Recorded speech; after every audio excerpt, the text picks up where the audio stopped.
Today I'm going to be going after just wood nettle. There's not too many days left in that harvesting season. I'm going to see if I can gather up enough bags to fill half of a canner or so.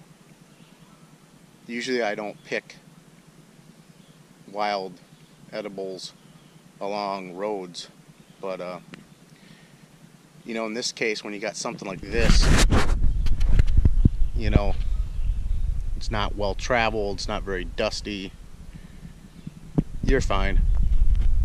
So we'll see what we can gather up. Here's some nice wood nettle.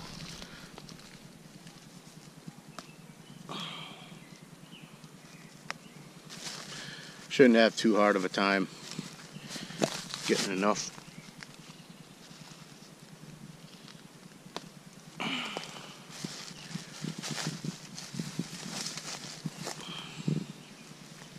You know, just this new growth that's fresh with no blemishes. See how these have blemishes on them? It's got a blemish. I'll just take this new growth here. Just like that.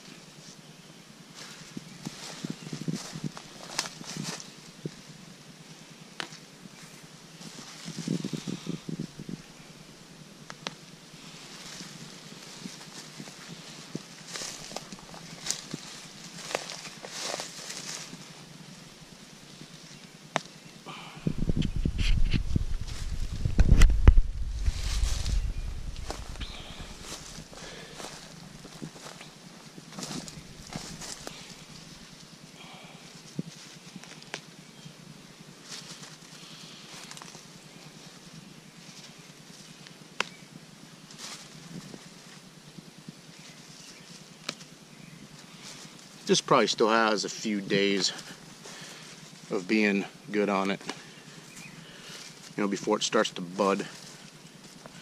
Then it'll get a little gritty.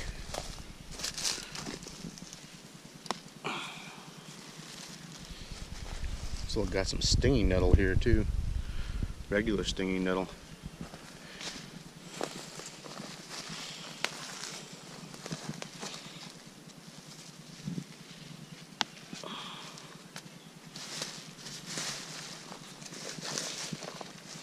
Now there's a, well, I was gonna say there's one with a big leaf I can harvest, but it was a little blemished. Don't need that hijacker. No need to kill him, just make him go somewhere else.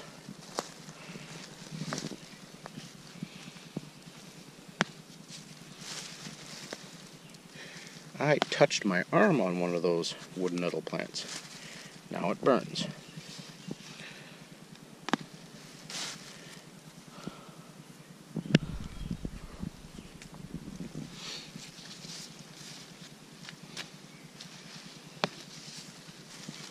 We'll do this for a while.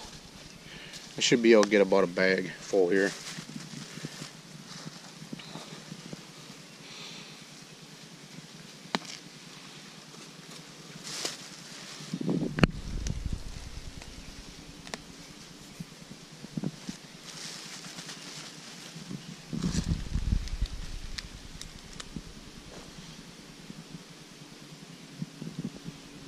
Bumblebee.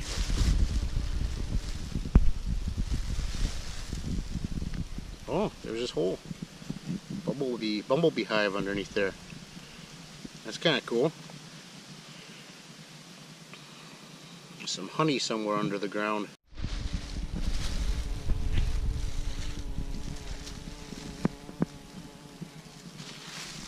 Bumblebee hole.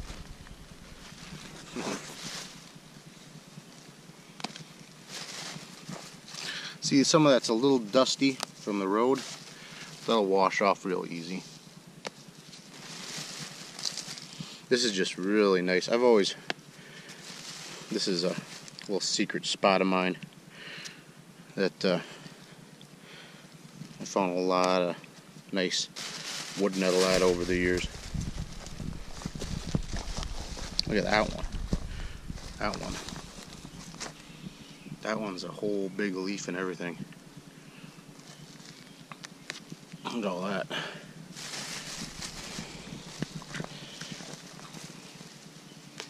Wish I didn't have so much sun to my back, but gotta harvest where you can harvest.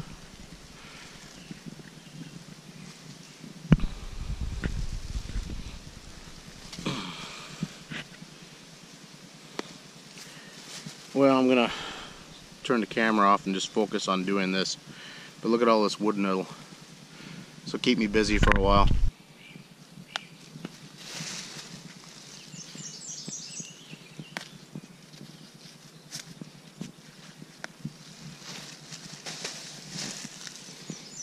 It all gets mushed up in the cooking process, so it doesn't matter if you break the leaves up really.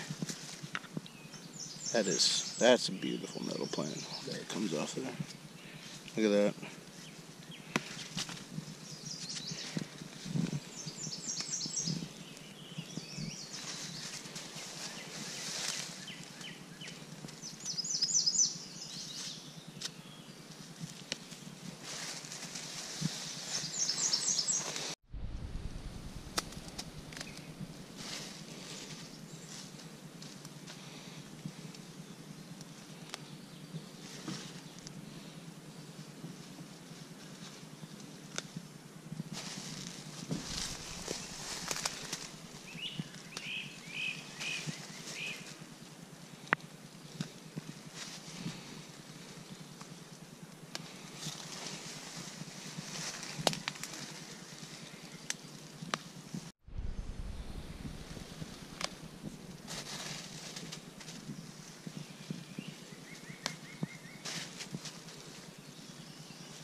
It's like a wild woodland garden.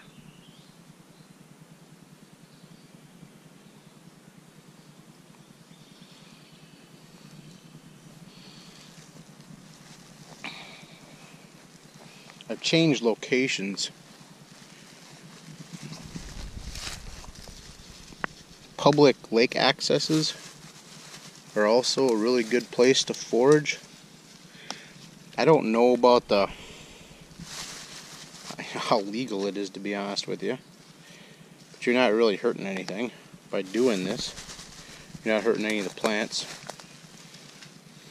by taking just the tops off. You know, and there's not a lot of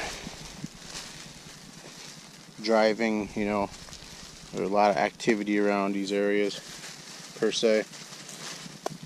I usually go during the weekdays where there's very little noise and people.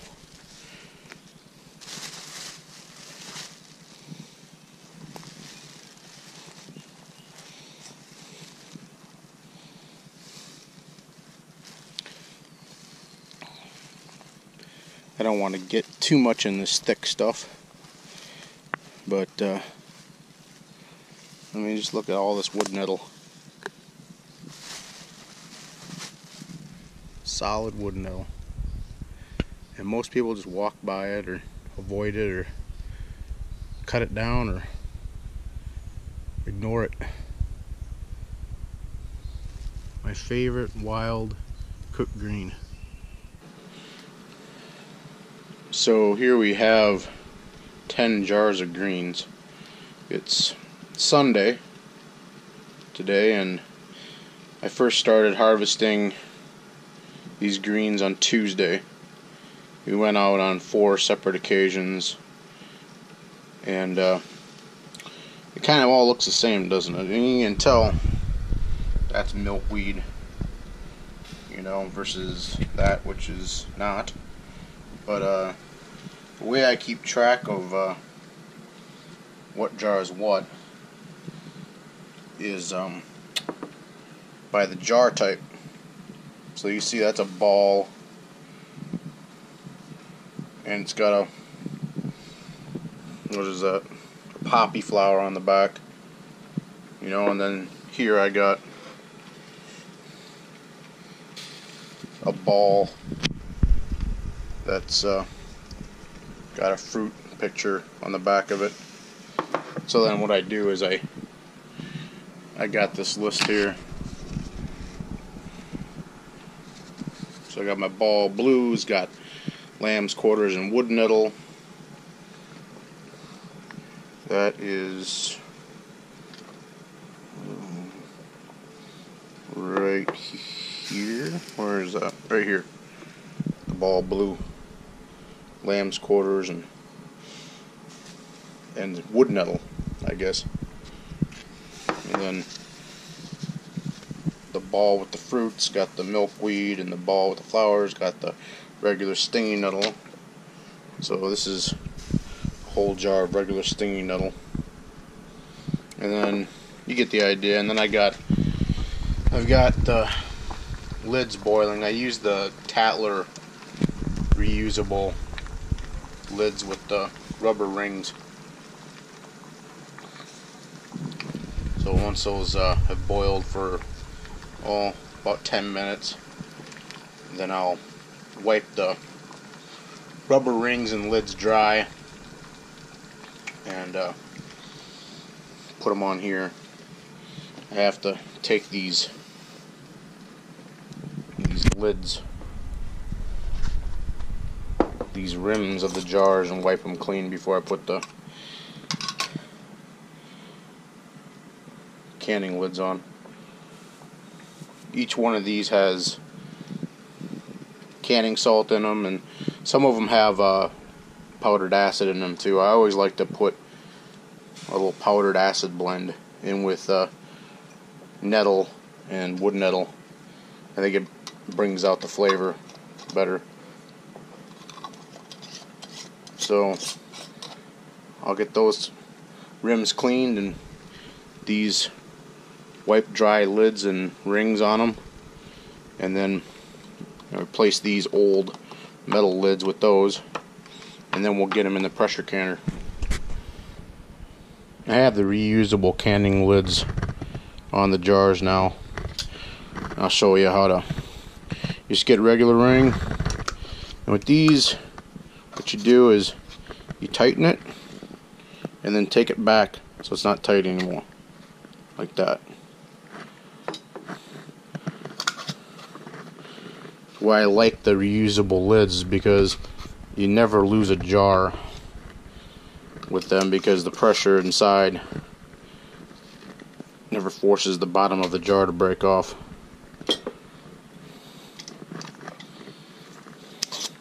Of course, if you really are canning properly, you should never lose a jar, but I don't know, sometimes these jars get weak over time after repeated uses, and you never know what can happen.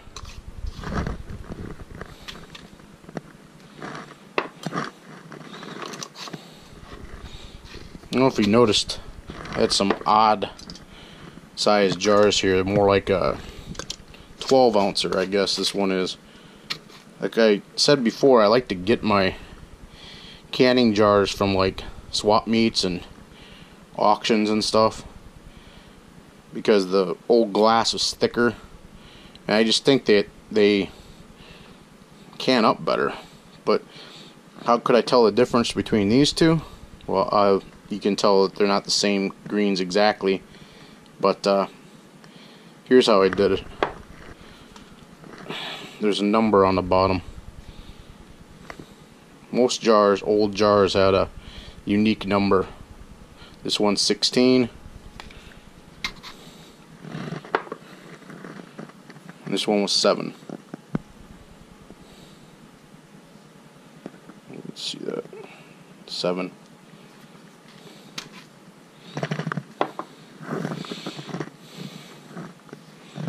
Get the last two tightened up here.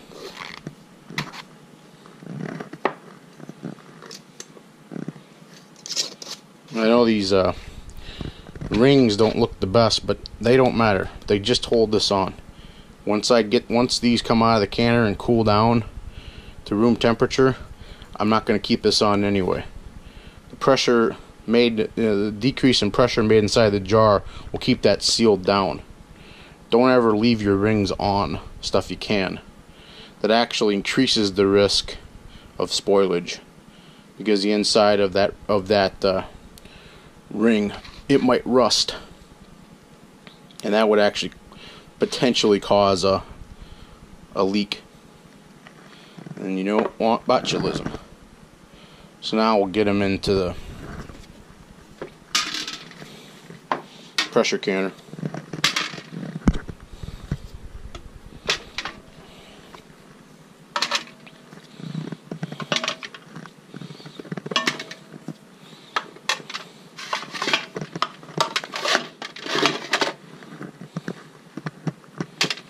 There we go. And I'll fill this with water up to, well, you can see actually, I have hard water, and you can see where the rust ring I guess ends there. So I'll fill it up to there and then seal it up and turn it on. I'll probably document that too while I'm at it. So, get water in here.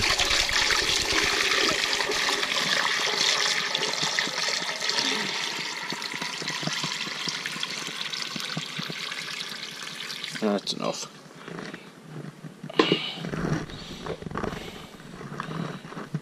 Wipe the gasket, I guess you'd call it. This is actually these canners nowadays, these all Americans, they don't have gaskets anymore like they did back in the old days. It's just metal on metal. I wiped that clean, and get the top on.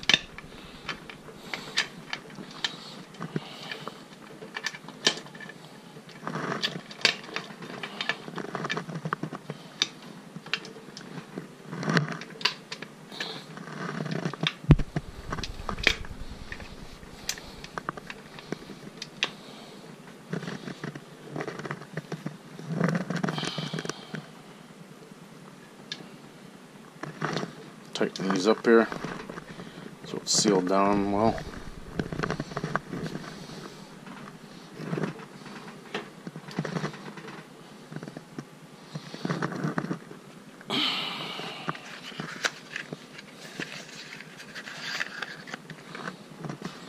Make sure the vent's not clogged up,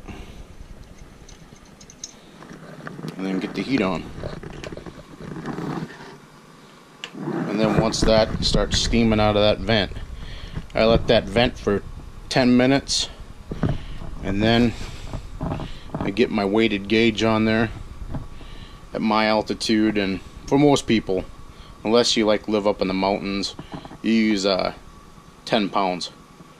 So I'll do this, put that on there. Once that starts rattling, I'll get the heat down to about medium high, just so this rattles about every, I don't know, every 15 to 20 seconds. And let that pressure can for 75 minutes.